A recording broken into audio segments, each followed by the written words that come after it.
Hello, listeners, and welcome to the Nerdy Photographer Podcast. I'm your host, Casey Fatchett, and I'm bringing you a special holiday season bonus episode. It's that time of year again when every photographer and videographer is bombarded with deals and discounts for Black Friday and Cyber Monday. Personally, I prefer Puce Thursday and Analog Tuesday, but there really are a ridiculous number of discounts and quote-unquote deals out there, right? Websites and influencers usually round up the best deals you can get this time of year, but this year I thought it would be more appropriate to talk about what you shouldn't spend money on or how to avoid the FOMO that these types of high-pressure discounts can instill in people. I reached out to my friends in the photography community, listeners, and fans of The Nerdy Photographer, as well as folks over on Reddit. I posed the question, what was the photography-related purchase you regret the most, or what would you tell other photographers not to buy? While I expected there to be lots of different answers, I mean, it can be as varied as there are types of photography. There were a few common threads that went through most of the responses. What were they? Well, I will discuss those later. First, we're going to hit some specifics, though. First up, we have luxury wedding photographer Leandro Da Silva. The one recommendation that I have on what not to buy during Black Friday is all these presets and actions and overlays and all these other things that you see start popping up on your feed. I personally think a lot of it is useless, and you could get suckered in by, the sale that, you'll never use them. Yes. The ads for preset or action packages that include hundreds of presets or actions. Are you actually going to use all of those presets or overlays? I see these ads for over 1,000 different overlays. When are you using all of these things? Or do you just get hyped up that you're getting so many items? So you think oh, I'm spending this much money, but I'm getting 1,000 things. Of course, it's got to be worth it. I would go more into this topic, but friend of the show, Steven Van Elk from the Wedding Photo Hangover Podcast, Wedding Photo Hangover Podcast, summed it up perfectly. This is Steve from the Wedding Photo Hangover Podcast. If there's any one thing I would tell photographers not to buy this post-Thanksgiving shopping palooza extravaganza, I would say steer clear of preset packages. Preset packages around this time always just seem so scammy to me because the people selling them will always put up something like, my preset package has a value of $999.99, but this small business Saturday only, I'm selling it for $49.99. And the disparity in what they say is the value of their preset package compared to what they're willing to sell it to you for is so great that it just feels valueless at that point because it just feels like a scam. It feels like, oh, they didn't actually put that much work into it. Plus, I think most photographers will have better luck if they create their own presets. You can draw inspiration from preset packages or from other photographers' work that you admire and like. But having a preset that is something you've put together that looks and feels like your own thing, it'll help you stand out from other photographers in your area. And, then no other photographer could buy the same preset package and sell photos that look almost exactly like yours from an editing standpoint because you both use the same preset. So this is similar to something that photographer Josh Cato, who's been on the show, shared with me as well. He mentioned all of those sort of ridiculous bundles that are offered with photography equipment. Retailers think they can tell you they're offering you $200 or $300 off on a bundled package that comes with a bunch of extra equipment that you're never going to use, and they probably couldn't sell anyway, so they just tack it on as a bundle to make you think that you're just getting a bigger deal. Seriously, how many lens cleaning kits and photo backpacks do you need? But what about specific items not to spend your hard-earned dollars on? Here's Leighton DaCosta. I keep on telling you, the worst piece of photography gear ever created in the history of man, since the beginning of like the freaking Tenotype or whatever, is the Arsenal. And the fact that they have the Arsenal too makes it even worse. I seriously think that's the third time Leighton has given that advice on the show. Hopefully everyone has heard it at this point in time. I have to say, I made the mistake of buying several types of custom white balance devices. There was like a thing that you held in front of your lens. There was a lens cap. I think there was something else I can't remember at this point. Pretty much they were all, useless because I'd have to get them out of my bag, or it didn't fit over whatever lens I had. You had to have it on a specific lens, and it ended up being a real waste of time. Here's Leandro Da Silva with his regretful purchases. The worst piece of equipment that I've purchased during a Black Friday would have to be a video light. And I think I've purchased a few video lights where I looked at them and I'm like, oh, this is so great. It's so convenient. It's quick.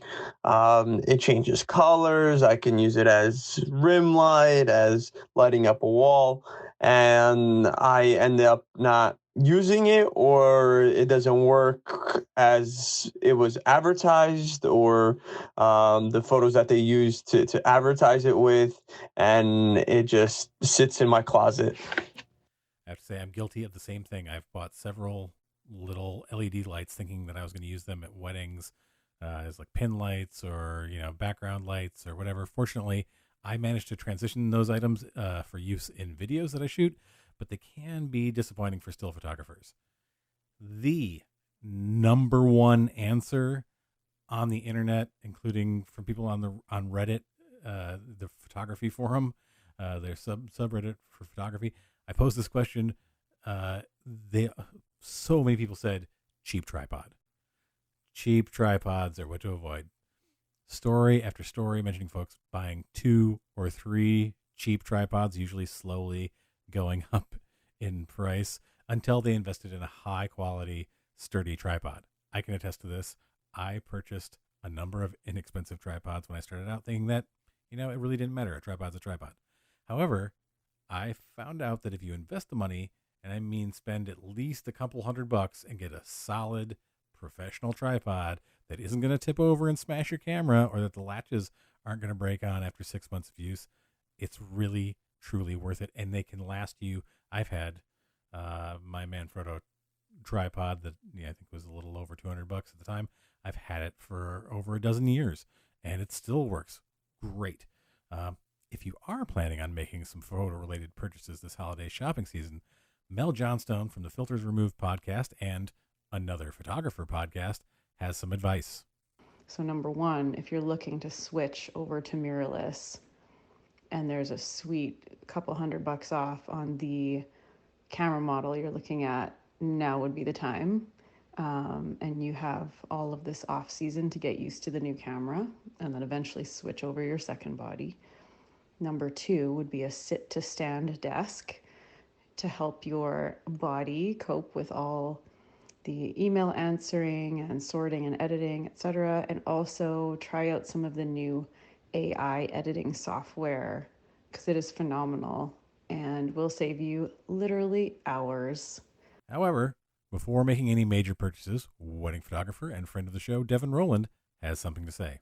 There's no specific gear I can think of that was a huge mistake, but generally I end up buying things when I'm feeling like I'm not creative or there's a problem that is something I need to work on with education, not gear, but gear is a lot easier to buy.